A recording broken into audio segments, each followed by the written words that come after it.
ছেলেরা উলঙ্গ ছবি যে দেখো, মোবাইলে নর্তকীর নাচ দেখো, মা না ঘুমাইছে দোস্ত আমার, মালিক ঘুমায় নাই, বাবা না ঘুমায় গেছে, আল্লাহ ঘুমায় না। আলাম ইয়ালাম বিআন্নাল্লাহা ইয়ারা, আল্লাহ বলেন বান্দা তুমি কি জানো আমি কিন্তু সারাক্ষণ তোমাকে দেখি। কতক্ষণ? সারাক্ষণ। রাত 2টা হোক আর 3টা হোক, 1 বছর হোক আর 1000 বছর হোক, লক্ষ কোটি বছর পার হলেও আমি মাওলার 1 সেকেন্ডের জন্য তন্দ্রাও আসে না, ঘুমও আসে না। লা তাখুযুহু সিনাতুন ওয়ালা নাওম, আমি আল্লাহর তন্দ্রাও স্পর্শ করে না, ঘুমও স্পর্শ করে না, আমি ঘুমাই না। আল্লাযী ইয়ারাকা হিনা তাকুম ওয়া তাকাল্লুবাকা ফিস সাজিদিন। রব্বুল আলামিন বলেন বন্ধু, নবী আমার, বন্ধু আমার, আপনি যখন দাঁড়িয়ে থাকেন, আপনি যখন রুকু দেন, আপনি যখন সেজদা দেন, আমি 24 ঘন্টা আপনাকে একরকমই দেখতে পাই। আমি দেখি, আমি দেখি। ওমা ইয়াখফা আলাল্লাহি শাইউন, আমি আল্লাহর কাছে কোনো কিছু গোপন নাই, কোনো কিছু গোপন নাই। দোস্ত আমার, যৌবন থাকবে না, বৃদ্ধ বাবা আপনিও থাকবেন না, পর্দার আড়ালের মা তুমিও থাকবা না, মা বোন আপনিও থাকবেন না, কেউ না। আল্লাহ যদি নিরাপদ না রাখে, বান্দার নিরাপদে থাকবার কোনো ক্ষমতা নাই। আছে কি? জি না, না। এই জন্য আমরা প্রত্যেকে, আমি শক্ত বললাম, আঘাত করে বললাম আর কি হয়তো, কিন্তু ভাবা দরকার, পরিবর্তন দরকার। ছেলেদের কাছে অনুরোধ, বাবা এই সমাজ তোমার কাছে অনেক কিছু চায়, এই জনগোষ্ঠী তোমার কাছে ভালো কিছু চায়।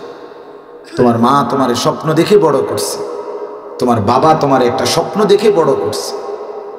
আমার বাবার স্বপ্ন ছিল, আমার 5 ছেলে, আমরা 5 ভাই। আমার আব্বা মা বলতো যে আমাদের স্বপ্ন ছিল 5 ছেলেই আমার বাবার কবরের চারদিকে দাঁড়াইব, 5 ছেলেই আলেম হবে।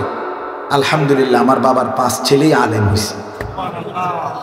প্রতিটা বাবার স্বপ্ন থাকে, মার স্বপ্ন থাকে, কোলের বাচ্চাকে মা বড় যত্ন করে দুধ খাওয়ায়, এই জিন্দেগি নষ্ট করে দেওয়ার জন্য।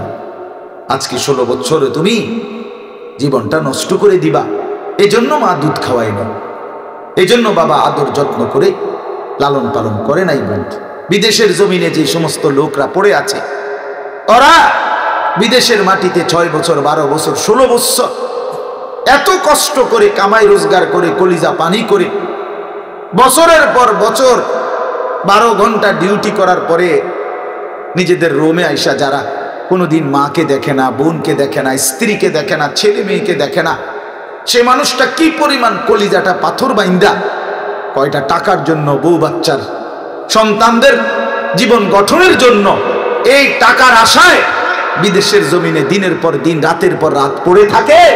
বিনিময়ে তুমি বুঝি এই মোবাইল টিপা, উলঙ্গ ছবি দেখা এই টাকাগুলো নষ্ট করে দেবা, এই জিন্দেগি নষ্ট করে দেবা, এই আশা। এটাই কথা ছিল ভাইয়া। আমার একদিন এক ছেলে হারাম শরীফে সৌদিতে হজমরা জড়ায় ধরে বলছে, কাইন্দাস নরসিংদী বাড়ি, যে হুজুর আমি আজ 11টা বছর কোনোদিন বাদ যাই নাই, বাবার অভাব, সংসারের ঋণ শেষ হয় না, 11 বছর ধরে পড়ে আছি হুজুর, কোনোদিন অসুখ বিসুখ হইলে একটা ট্যাবলেট কেউ খুললে দিব, এই মানুষটাও নাই। 11টা বছর ধরে বিদেশের মাটিতে পড়ে আছি, মা বাবা ভাই বোনের মুখে হাসি ফুটাবার জন্য। সেদিন একবার গত বছরের আগের বছর মনে হয়, ওমরায় যাওয়ার পরে এক লোক বলছে, আমাদের কুমিল্লা বাড়ি, সে আমার জড়ায় ধরে বলছে, আমি 16 বছর বিদেশ করি, আমি 12 তালা না জানি 18 তালা বিল্ডিং এর নিচে, আন্ডারগ্রাউন্ডে নিচে একটা ছোট্ট রুমে আমরা 10-12 জন ফ্লোরে চাদর বিছাইয়া ঘুমাই। কয় এই কষ্ট করে টাকা জমাইয়া স্ত্রী ছেলে মেয়েকে শহরে বাংলাদেশে 7 তলা ফ্ল্যাটের উপরে ফ্ল্যাট ভাড়া করে তাগরে রাখি তাগরে ভাড়া রাখছি ওইখানে ফ্ল্যাট বাড়িতে 7 তলার উপরে নিজে থাকি ফ্লোরে। বিনিময়ে আমি ফোন করছি, স্ত্রীও ফোন ধরে না, ছেলেও ফোন ধরে না। অনেকক্ষণ ফোন করার পরে ছেলেটা ধরছে, ধইরা বললাম যে বাবা কথা বলতে চাইছি। ছেলে বলতেছে আব্বু আমি এখন খেলতেছি মোবাইলে, পরে কথা বলবো। 3বার ফোন দিছি, 3বারই ফোলা কইতেছে হাতে খেলে, হেতের সময় নেই। উনি নিজে আমারে বলছে কওজরা আমি কাউরে না জানাইয়া শেষে টিকিট কইরা দেশে আইছি, আইয়া 7 তলার থেকে লাইতে ফোলাটারে নিচে নামাইছি। আর বেডিরে কইছি তুইও নাম, গ্রামে যেই মাটির ঘরে থাকতি ওই এখানেই থাক। কয়ের পরে নামাইয়া তারারে গ্রামে থুইয়া বাইত রাখিয়া বিল্ডিং সাইরা তারপর আইছি।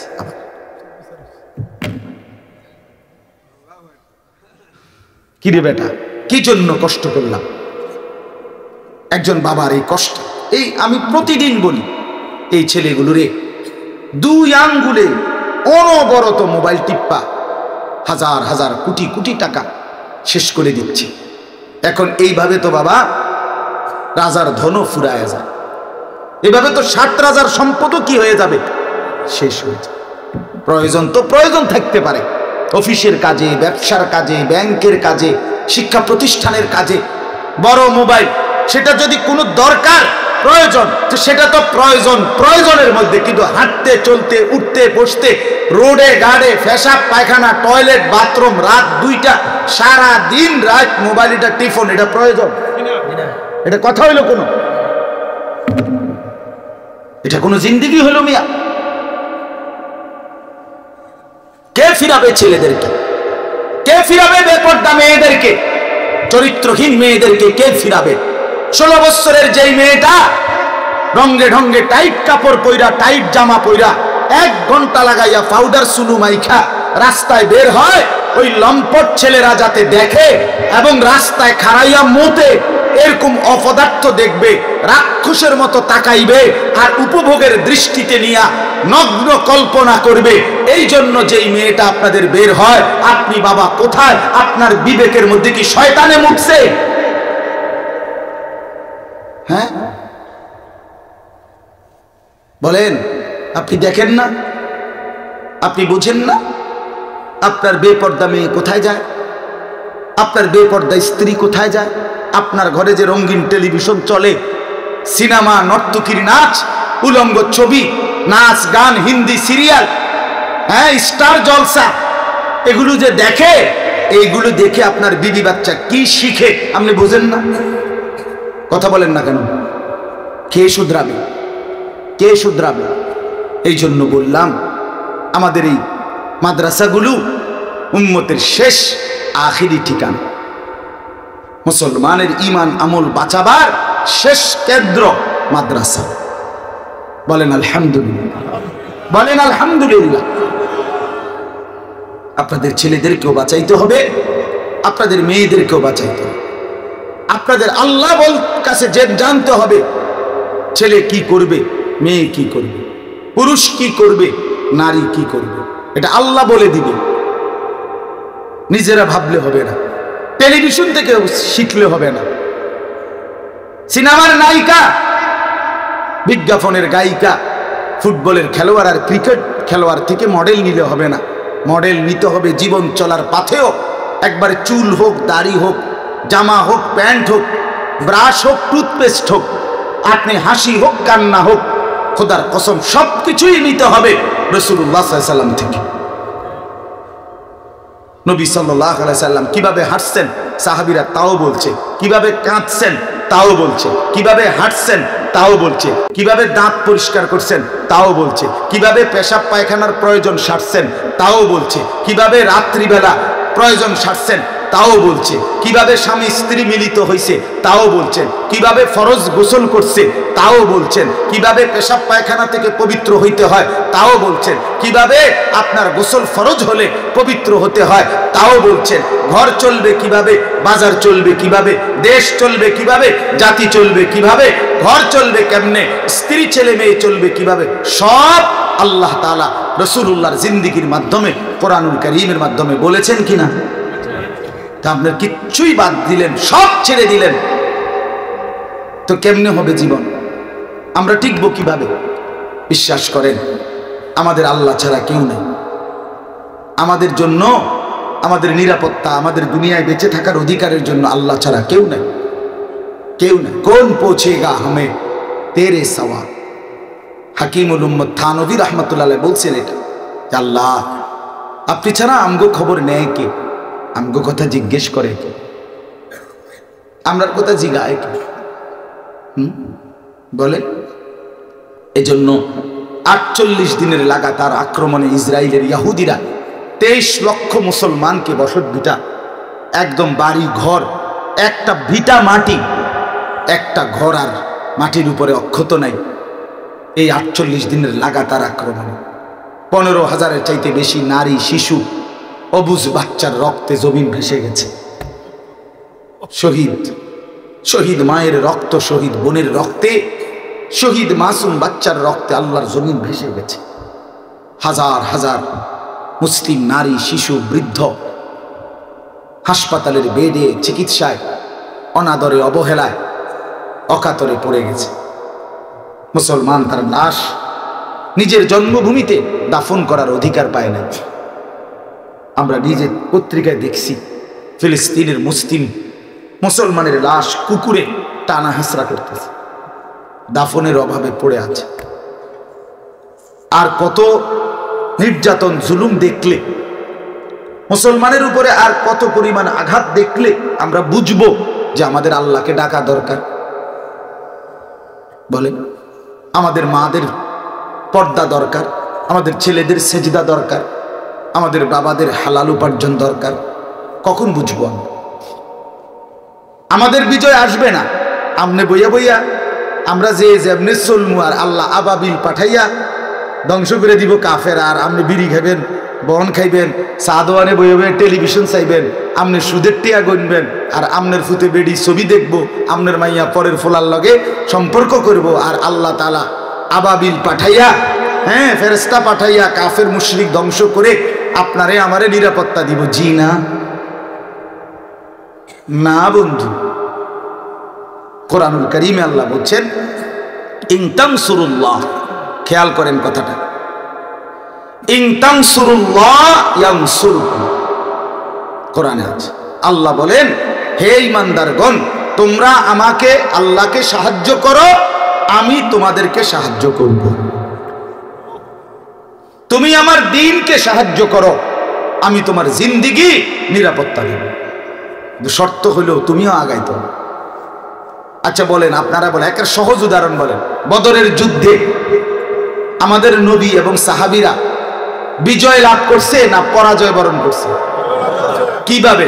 নবীজি সাল্লাল্লাহু আলাইহি সাল্লাম মদিনার থেকে ফু দিয়া, ঠিক না?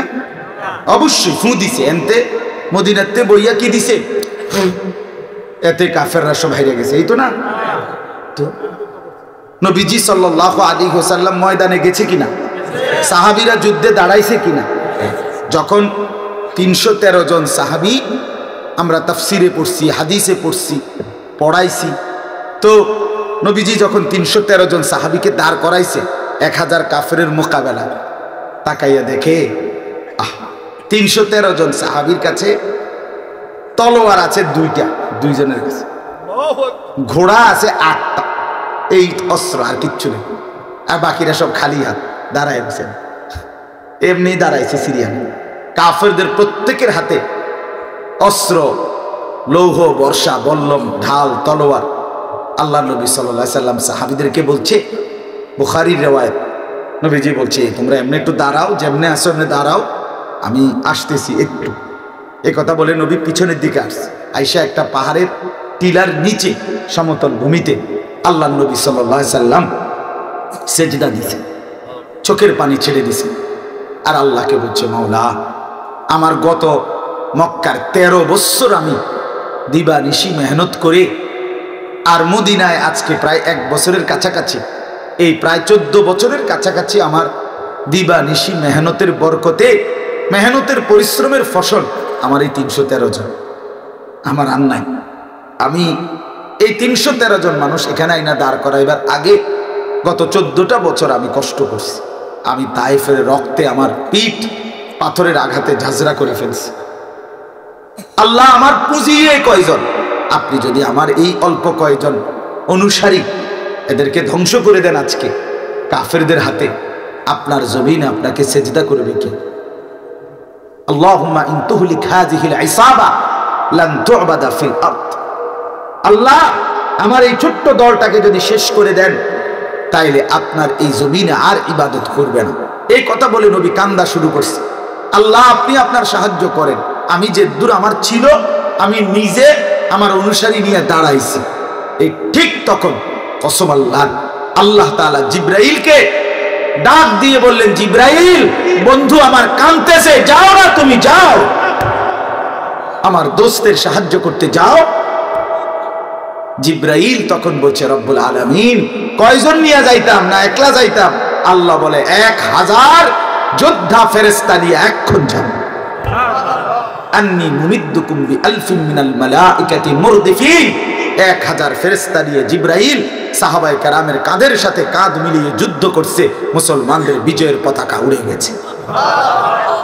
বন্ধু আমার, আমরা আগাইতে হবে, আমরা সেজদা দিতে হবে, আমরা বন্দিগি করতে হবে, আমাদের স্ত্রীকে পর্দারশীল বানাইতে হবে, আমাদের মেয়েকে দিনদার বানাইতে হবে, আমাদের মাকে পবিত্র বানাইতে হবে, আমাদের কন্যাটাকে পবিত্র বানাইতে হবে, আমাদের বোনটাকে চরিত্রবান বানাইতে হবে। সবাই মিলে, আবারও বলছি, সবাই মিলে হইতে হবে, পুরুষরাও নারীরাও, জওয়ানরাও বুড়ারাও, সবাই মিলে একটি সুন্দর দ্বীনি পরিবেশ তৈরি করলে আল্লাহর রহমত আসে। একজন হুজুর, 2 জন হুজুর এটা হবে না। একজন, ওই বেচারা আহাজারি করছে আপনাদের সামনে। মাদ্রাসার কথা বলতে গিয়ে বাস্তবতা এটাই, লম্বা হয়ে যাচ্ছে, সেও উনিও বুঝছে, কিন্তু ওই যে ওনার অস্থিরতা, বেচারার আবেগ থামাইতে পারতেছেন যে সে একটা মাদ্রাসা গড়ার জন্য এই পরিমাণ কষ্ট করছে, দৌড়াদৌড়ি হুড়া। আমার কাছে তো এই মাহফিলটার জন্য মনে 50 বার করছে। ডাক্তার বাহার, এই বেটা, ওই যে আমাদের কামরুল, আরো অনেকেই দফায় দফায় অনুরোধ করে এই মাহফিলটা মিলাইছে। আমার আরো একটা মাহফিল আছে, আবার এখন ওই হোমনা যাব। তাহলে আমি আপনাদের কাছে বলতে চাচ্ছি, আপনাদের কাছে এটা বুঝাইতে চাচ্ছি, আমি চেষ্টা করি, আমি বুঝি এই অস্থিরতা যদি আল্লাহর জন্য হয়, খোদার কসম পুরা জাতির বিরোধিতার মোকাবেলায় মাদ্রাসা দাঁড়ায় যাবে ইনশাআল্লাহ। শুধু শর্ত হইল এই অস্থিরতাটা যেন আল্লাহর জন্য, ইখলাস থাকলে। আমি আজকে 18 বছর, আমার এই ছোট্ট ওয়াজের জিন্দিগি 18 বছর, হ্যাঁ 18 বছর হয়েছে। এই কত ঝড়, কত তুফান, কত নিন্দা, কত সমালোচনা, কত কিছু, কত উনাফানা, কত জলের কত ফ্যানফ্যানানি শুনছি। আমি একটা সিদ্ধান্তে ছিলাম, যে যা মনে কক, যে কক ওয়াহাবি, যে কক দুশ্মন, যে কক ইডা, বাবুরে আমি কইতে কইতে আলগি দিয়ে রাখছি, আমি কইতে থাক, উনি কইতেই থাকছে, আমরা বলতেই থাকছি।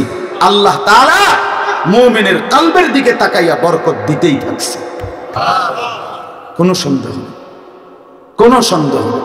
এই জন্য সবার কাছে অনুরোধ, দ্বীনকে ভালোবাসেন, কোরআনকে ভালোবাসেন, আল্লাহকে ভালোবাসেন, রাসূলুল্লাহ সাল্লাল্লাহু আলাইহি সাল্লামকে ভালোবাসেন।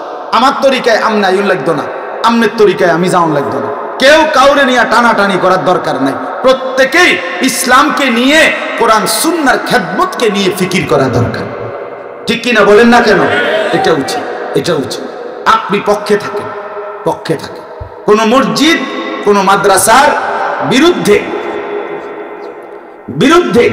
যেন আপনার নাম না আসে। আমি এটা সবসময় বলি, সবসময় বলি, কোন মসজিদ মাদ্রাসার বিরুদ্ধে এই কথাটা যেন না আসে যে এই লোকটা মসজিদের বিরুদ্ধে, মাদ্রাসার বিরুদ্ধে, এটা যেন না হয়। তাহলে কষ্ট পাবেন, তাইলে কষ্ট পাইবেন। আমি অনুরোধ করলাম আমরা প্রত্যেকেই মিলে মিশে দ্বীনের ফিকির করেন, দ্বীনের ফিকির করেন, সমাজটা ভালো করেন, ছেলেদেরকে নামাজি বানাইবার ফিকির করেন, মেয়েদেরকে পর্দানশীল চরিত্রবান বানাইবার ফিকির করেন।